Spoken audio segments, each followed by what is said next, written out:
Hey guys, I want to talk to you a little bit about early springtime fishing. And if I had to choose 4 baits that I can go fish this upcoming Bassmaster Classic with, or go fish any other lakes around the country this time of the year, Highland reservoirs in particular, these would be the 4 baits that I'd choose.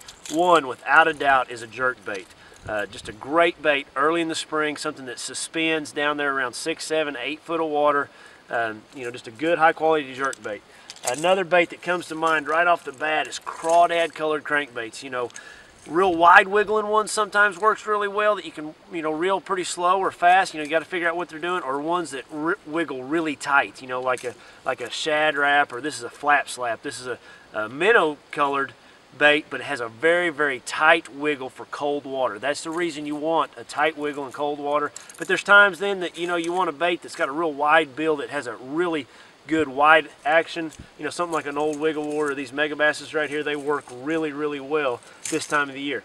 Those are 2 baits. The other 2 baits that you have to have this time of the year is a jig. A football jig if you're out fishing deep, or if you're in a little shallower, maybe just a 1/2 ounce flipping jig, something with a little bit of orange in it, green pumpkin and orange. I don't want a lot of action in my jig. You notice here I just got a straight zoom pork chunk on there. It doesn't have a lot of action. Cold water, you don't want a lot of action. Then lastly, just a good spinner bait. These are 3/4 ounce spinner baits right here. Something that I can get down and I can reel really slow along the bottom. Something in a shad pattern here for cleaner, clearer water.